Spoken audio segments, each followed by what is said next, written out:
Hi friends, welcome to my channel Geetha Srinivas vlogs. ఈరోజు వ్లాగ్లో వచ్చేసి నా మార్నింగ్ రొటీన్ అయితే మీతో షేర్ చేసుకుందాం అనుకుంటున్నాను. ఇంకా లేట్ చేయకుండా వీడియోలోకి అయితే వెళ్ళిపోదాం. ఇక్కడ వచ్చేసి నేనైతే పెసరట్టు చేస్తున్నానండి. అసలు పెసరట్టు చూడండి ఎంత బాగా వచ్చిందో. ఇలా రావాలి అని అంటే నేను ఏమేమి వేసి పప్పు అయితే నానబెట్టానో చూపించేస్తాను మీకు ఇప్పుడైతే. ఇదైతే ఈవినింగ్ మా వారికి స్నాక్ లాగా అయితే దోశ అయితే చేశానండి.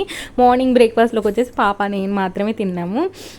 ఈరోజు అయితే ఇంకా వ్లాగ్లో ఒక మంచి చట్నీ అయితే చూపిస్తాను మీకు. వీడియో మొత్తం కంటిన్యూ చేయండి, ఎక్కడ స్కిప్ చేయకుండా. చట్నీ అయితే చాలా టేస్టీగా ఉంది. ఇక్కడైతే నేను ఒక 2 గ్లాసులకి అయితే పప్పు తీసుకున్నానండి, ఇక్కడ చూపిస్తున్న గ్లాస్తో అయితే. తర్వాత ఒక హాఫ్ కంటే ఎక్కువగా బియ్యం అయితే తీసుకున్నాను. అంటే మన దోశ రైస్ ఏదైతే ఉంటుందో ఆ రైస్ తీసుకున్నాను. మీరు రేషన్ బియ్యం అయినా సరే. ఎప్పుడైనా పెసరట్టు వేయాలి అని అంటే మనం ఖచ్చితంగా ఒక గుప్పిడైతే బియ్యం అయితే వేయాలండి. అప్పుడే మనకి దోశ అనేది మంచిగా క్రిస్పీగా అయితే వస్తుంది. ఇంకా పెసరట్టు వచ్చేసి మనకి ఏం పులవాల్సిన పని లేదు కండి. అందుకని నైట్ నేనైతే ఇలా నానబెట్టేసుకున్నాను. మనం పడుకునే పోయే ముందు నానబెట్టుకుంటే సరిపోతుందండి. ఒక 6 అవర్స్ ఉంటుంది కదా, 6 అవర్స్ నానిపోయింది మంచిగా. తర్వాత అయితే ఇలా ఒక్కసారి వాష్ చేసుకొని అందులో 1 ఇంచు దాకా అల్లము, కొంచెం సాల్ట్, అలాగే కొద్దిగా జీలకర్ర అయితే వేసుకుంటున్నాను. ఈ అల్లము, జీలకర్ర అలాగే సాల్ట్ అనేది మీ టేస్ట్కి తగ్గట్టుగా మీరు యాడ్ చేసుకోవచ్చు. మీరు ఫ్లేవర్స్ ఎక్కువగా ఇష్టపడితే కొంచెం ఎక్కువగా వేసుకోవచ్చు, కొంచెం తక్కువగా కావాలంటే తక్కువగా వేసుకోవచ్చు. అలాగే ఇక్కడైతే మనం కొంచెం కొత్తిమీర, కరివేపాకు కూడా యాడ్ చేసుకోవచ్చు. నేనైతే వేయలేదు. ఒకవేళ మీరు కావాలి అని అంటే యాడ్ చేసుకోవచ్చు. యాడ్ చేసుకుంటే ఇంకా చాలా టేస్టీగా ఉంటుంది అన్నమాట. చూడండి, ఇక్కడ నేను చూపిస్తున్న కన్సిస్టెన్సీలో అయితే మనం ఈ దోశ బ్యాటర్ని అయితే గ్రైండ్ చేసేసుకోవాలి. చూడండి, ఇలా అయితే నేను గ్రైండ్ చేసేసుకున్నాను. తర్వాత ఇక్కడ కొద్దిగా సాల్ట్ చెక్ చేస్తే కొంచెం నాకు సరిపోలేదు, అందుకని చెప్పేసి నేను కొద్దిగా సాల్ట్ మళ్ళీ వేసుకున్నానండి. ఇలా కలిపేసుకున్నాను. ఎందుకనంటే ఫస్ట్ టైం గ్రైండ్ చేసినప్పుడే నేను సాల్ట్ యాడ్ చేసుకున్నాను, సెకండ్ టైం యాడ్ చేయలేదు. ఎందుకంటే ఒకవేళ ఫస్ట్ టైం ఎక్కువ అయితే మళ్ళీ రెండోసారి వేస్తే 2 సార్లు ఎక్కువ అయిపోతే ప్రాబ్లం అవుతుంది కదా, అందుకని చెప్పేసి ఒక్కసారి మటుకే నేను సాల్ట్ వేసుకున్నాను. తర్వాత ఇంకా బ్యాటర్ని అయితే పక్కన పెట్టేసుకొని ఇప్పుడైతే నేను ఈరోజు ఆనియన్స్, అలాగే వెల్లుల్లి, కొంచెం పచ్చిమిర్చి వేసి అయితే చట్నీ చేస్తున్నానండి. ఈ చట్నీ అయితే నిజం చెప్తున్నాను, నేను మాకైతే చాలా అంటే చాలా నచ్చింది. ట్రై చేయండి, అందరు ఒక్కసారి అయితే ట్రై చేయండి అండి. ఎవరికైనా తెలియని వాళ్ళు, తెలిసిన వాళ్ళు అయితే ఓకే, తెలియని వాళ్ళు అయితే ఒకసారి ఇలా అయితే ట్రై చేయండి. ఇక్కడ చూడండి, నేను కొంచెం ఆయిల్ వేసుకొని అందులో ఒక పెద్ద ఉల్లిపాయ అండి వేసేసుకున్నాను, ఇలా పొడుగు ముక్కలుగా కట్ చేసి. అందులో 2 పచ్చిమిర్చి వేసుకున్నాను. అంటే పచ్చిమిరపకాయలు కారం లేకపోతే మీరు పచ్చిమిరపకాయలు ఎక్కువ వేసుకోవచ్చు. ఇవి పచ్చమిరకాయలు కదా, బాగా గ్రీన్ కలర్లో ఉంటాయి. ఇవి ఏంటంటే కొంచెం కారం ఎక్కువగా ఉంటాయి, అందుకని చెప్పేసి నేను 2-3 వేసుకున్నాను. తర్వాత ఒక గుప్పెడు దాకా పుట్నాలు అయితే వేసుకున్నాను. తర్వాత 1 ఇంచు చింతపండు వేసుకున్నాను. ఈ చట్నీ అయితే నిజంగా చెప్తున్నాను, దోశతో అలాగే ఇడ్లీతో అయితే చాలా అంటే చాలా టేస్టీగా ఉంది. ఒకసారి ట్రై చేయండి. మీకు ఎలా వచ్చింది అనేది అయితే నాకు కామెంట్ సెక్షన్లో కామెంట్ అయితే చేయండి. ఇక్కడ చూడండి, ఇవి ఇలా మొత్తం ఫ్రై చేసుకున్నాక ఇప్పుడు మిక్సీ జార్లో అయితే వేసేసుకొని గ్రైండ్ చేసుకొని పోపు పెట్టేసుకుంటే మనకి చట్నీ అయితే రెడీ అయిపోతుంది. ఎప్పుడు తినేలాగా పల్లీ చట్నీ, కొబ్బరి చట్నీ కాకుండా ఇలా కూడా మనం చట్నీ అనేది చేసుకోవచ్చు. మా వారికి అయితే చాలా బాగా నచ్చిందండి. నేనైతే ఫస్ట్ టైం ట్రై చేశాను, నాకు చాలా బాగా నచ్చింది. తర్వాత మళ్ళీ ఒకసారి కూడా నేను చేశాను ఇంట్లో. ఇంకా ఒకసారి చేసింది మీకు ఎలాగో చూపిస్తున్నానని నేను రెండోసారి చేసినప్పుడు అయితే వీడియో అయితే షూట్ చేయలేదు. ఇంకా నేను అది చల్లారిపోయేలోపు ఇక్కడ పోపు కూడా పక్కన పెట్టేసుకుందామని చెప్పేసి కొంచెం ఆవాలు, జీలకర్ర, కొంచెం ఆయిల్ వేసి అయితే ఇలా కొద్దిగా ఫ్రై చేసేసుకుంటున్నాను. ఇదే కడాయిలో అయితే పోపు అయితే పెట్టేసుకుంటున్నాను. కొంచెం కరివేపాకు కూడా వేసుకున్నాను. ఈ కరివేపాకు వచ్చేసి మీరు చట్నీ చేసుకుంటారు చూడండి, అందులో కూడా వేసుకోవాలి అనుకుంటే వేసుకోవచ్చండి. నేనైతే వేయలేదు. ఇది కొంచెం ఇలా ఫ్రై అవ్వగానే నేను స్టవ్ కట్టేసుకొని పక్కన పెట్టేసుకున్నాను. తర్వాత చట్నీ గ్రైండ్ చేసుకొని ఈ పోపు వేసేసుకుంటే మనకి చట్నీ అయితే రెడీ అయిపోతుంది.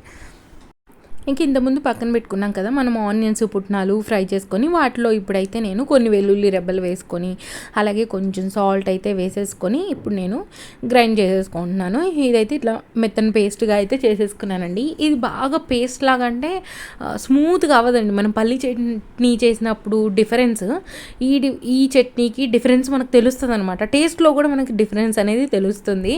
ఇది ఏంటంటే ఆనియన్ ఫ్లేవర్ అనేది మనకు తెలుస్తే చాలా టేస్టీగా అనిపిస్తుంది, రుచిగా. ఒకసారి ట్రై చేయండి, మీకు ఎలా వచ్చింది అనేది అయితే నాకు కామెంట్ సెక్షన్లో కామెంట్ చేయండి. తర్వాత ఇక్కడైతే నేను చూడండి పెసరట్లు వేసుకుంటున్నాను. పెసరట్లు అయితే మంచిగా వచ్చాయండి అసలు. ఇంకా నేను మార్నింగ్ టైం అయితే మా కోసం వేసుకున్నప్పుడు నేనేమి ఆనియన్ కానీ కారపొడి కానీ అవి ఏమి వేసుకోలేదు. కానీ ఈవినింగ్ మా వారికి నేను వేసినప్పుడు అందులో కొంచెం ఆనియన్స్ కట్ చేసేసాను, అలాగే కొంచెం కారపొడి వేసాను. అసలు ఆ దోశ అయితే చాలా అంటే చాలా టేస్టీగా ఉంది. అలాగే మా వారు ఫస్ట్ టైం ఈ చట్నీ తిన్నారనమాట.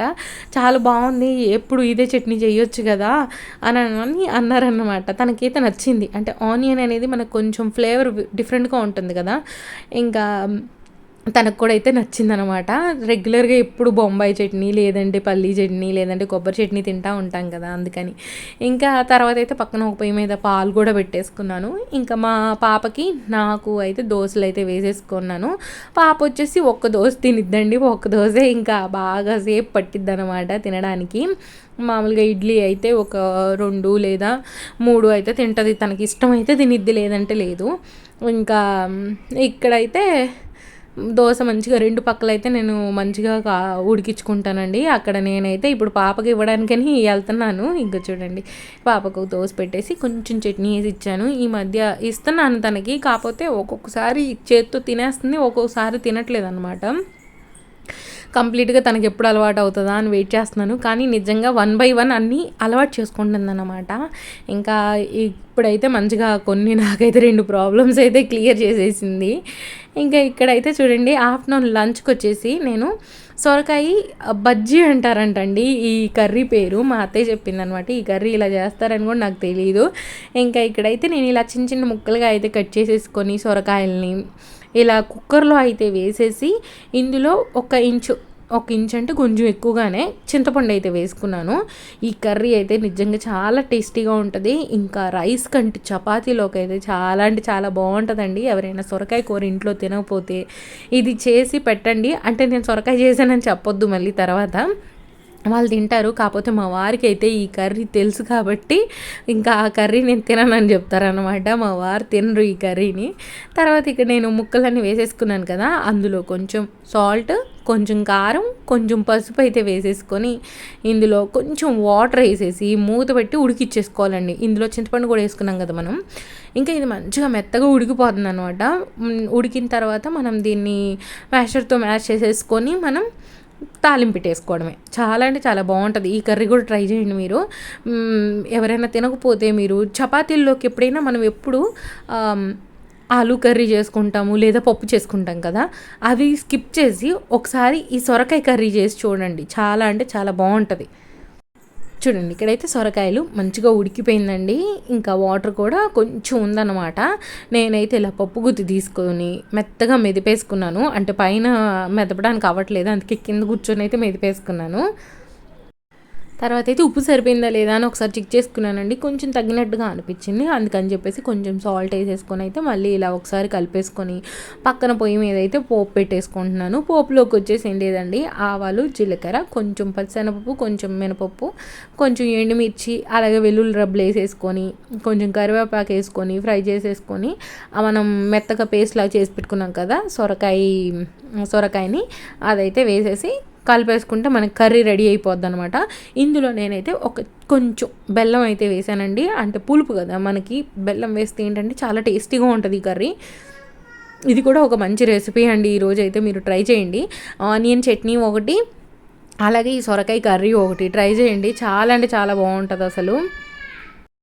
ఇంకా ఈ కర్రీ చూసారుగా తాలింపు పెట్టేశాను. అందులో కొంచెం ఒక 1/2 టేబుల్ స్పూన్ దాకా బెల్లం అయితే వేసేసుకొని కలిపేసుకొని మూత పెట్టేసుకుంటే ఈ కర్రీ అయితే రెడీ అయిపోతుంది. మీ దగ్గర కొత్తిమీర అవైలబుల్గా ఉంటే కొత్తిమీర కూడా యాడ్ చేసుకోండి, చాలా టేస్టీగా ఉంటుంది. ట్రై చేయండి. ట్రై చేసినాక మీకు ఎలా వచ్చింది అనేది అయితే కామెంట్ చేయండి. ఇంకా ఇక్కడ వచ్చేసి మా వారి కోసం అయితే పెరుగు చారు చేస్తున్నాను. పెరుగు అయితే ఇలా ఒక బౌల్లోకి తీసుకున్నాను. అంటే ఫ్రెష్గా తోడుపెట్టింది, ముందు రోజు పెరుగు కొద్దిగా ఉంటే ఫస్ట్ ముందు రోజు పెరుగులో కొంచెం ఫ్రెష్గా తోడుపెట్టిన పెరుగు వేసేసి ముందు ఈ మజ్జిగంతో అయితే ఇలా చిలికేస్తున్నాను పెరుగంతా. తర్వాత ఇందులోకి కొంచెం కారం, కొద్దిగా సాల్ట్ అయితే వేసేసుకొని మంచిగా కలిపేసుకుంటాను. తర్వాత మీరు ఒకవేళ పసుపు ఇక్కడే యాడ్ చేసుకోవాలనుకుంటే ఈ స్టేజ్లోనే యాడ్ చేసుకోవచ్చు. తర్వాత అయితే కొద్దిగా వాటర్ కూడా వేసుకున్నాను. అంటే మనం తినగలిగే కన్సిస్టెన్సీని బట్టి మనం అయితే వాటర్ యాడ్ చేసుకోవాలి. నేనైతే ఈ కన్సిస్టెన్సీలో యాడ్ చేసుకున్నాను. తర్వాత పోపు పెట్టుకున్నానండి. పోపు వచ్చేం లేదు, ఆవాలు, జీలకర్ర, కొంచెం కరివేపాకు, ఆనియన్, అలాగే ఒక ఎండుమిర్చి అయితే వేసుకున్నాను. ఆనియన్స్ అనేవి ఎక్కువగా ఫ్రై అవ్వాల్సిన అవసరం లేదు కదా, అందుకని చెప్పేసి నేను కొద్దిగా ఫ్రై చేసి అయితే ఇంకా పెరుగు వేసేసి వెంటనే కట్టేయాలండి స్టవ్, లేదంటే మనకి పెరుగు అనేది విరిగిపోతుంది అనమాట. అందుకని వెంటనే కట్టేసేయాలి పోపు పెట్టిన తర్వాత. ఇంకా మధ్యాహ్నంలోకి అయితే ఇంకా నేను మ్యాంగో కట్ చేసి పెట్టాను. తర్వాత ఇక్కడ వచ్చేసి నేను ఇంకా ఆఫ్టర్నూన్ లంచ్లోకి ఏం చేశానో చూపిస్తున్నాను. రైస్, అలాగే సొరకాయ బజ్జీ కర్రీ, అలాగే పెరుగు చారు, ఒక మామిడికాయ అయితే కట్ చేసి పక్కకు పెట్టేసానండి. అంటే ఇలా పక్కకు పెట్టేసి పెట్టుకుంటే ఏంటంటే మనం తినేటప్పుడు అన్నీ గుర్తుగా ఉంటాయి అన్నమాట. ఒక్కొక్కసారి నేనైతే వడియాలు వేసినప్పుడు మర్చిపోతాను అనమాట, అందుకని గుర్తుగా అలా పెట్టేసుకుంటాను అనమాట. ఇంకా తర్వాత వచ్చేసి ఈవినింగ్ ఇంకా మేమైతే మంచిగా నిద్రపోయి లేసామండి. లేచిన తర్వాత అయితే బట్టలు మడతేసుకుంటున్నాను. ఇంకా బట్టలు అయితే ఇలా నేను బాల్కనీలోనే మడతేస్తాను, ఎప్పుడో ఒకసారి లోపల తీసుకొస్తాను. లోపల తెచ్చానంటే ఇంకా బతుకం వచ్చేసిద్ది అనమాట అవి మడత పెట్టడానికి. రేపేద్దాం, సాయంత్రం వేద్దాంలే అని చెప్పి బద్ధకం వస్తుంది. లేదు అంటే ఇలా బయటే పెట్టేస్తాను. ఇప్పుడు నేను చూపిస్తున్నాను కదా ఒక డ్రెస్, ఆ డ్రెస్ వచ్చేసి నేను ఆన్లైన్లో తీసుకున్నానండి. చాలా అంటే చాలా బాగుంది. నేను ఈ సైట్ నుంచి దగ్గరగా ఒక 10 డ్రెస్సెస్ ఆర్డర్ చేసుకున్నాను. 10 డ్రెస్సెస్ ఎలా ఉన్నాయి అనేది అయితే మీకు షేర్ చేస్తాను. అంటే 10 నా దగ్గర లేవు, కొన్ని నేను మా ఫ్రెండ్స్కి బుక్ చేశాను, అలాగే మా ఆడపడుచుకు బుక్ చేశాను, కొన్ని ఏమో నేను ఉంచుకున్నాను అనమాట. నేనైతే చూపిస్తాను. ఒక సైడ్ నుంచి ఎక్కువగా చేశాను, ఇంకొక 2 సైడ్ల నుంచి అయితే చేశానండి. అవి కొంచెం స్టిచ్చింగ్ చేయించాలి, నేను స్టిచ్చింగ్ చేయించలేదు. ఇంకా తర్వాత ఇక్కడ చూడండి, నేను బట్టలు అయితే అప్పుడే బీరువాలో పెట్టేస్తున్నాను. మళ్ళీ పక్కకు పెట్టానంటే మళ్ళీ తర్వాత పెట్టకుండా మర్చిపోతానని చెప్పేసి ఎవరికి వాళ్ళకే అండి. పెద్దది వచ్చేసి నాది, తర్వాత కొద్దిగా మీడియం సైజు నిష్కాది, తర్వాత వాళ్ళ డాడీది అనమాట. ఇంకా పాప అయితే ఇక్కడ ఆడుకుంటుంది. ఇంకా ఈవినింగ్ డిన్నర్లోకి పప్పు అయితే చేస్తున్నాను. ఇంకా పప్పు రెసిపీ మీ అందరికీ తెలిసిందే కదా, అందుకని చెప్పేసి నేను పప్పు ఎలా చేశాను అనేది ఏం షేర్ చేయలేదు. ఈసారి అయితే పప్పుని తాలింపు పెట్టి ఉడికిచ్చానండి.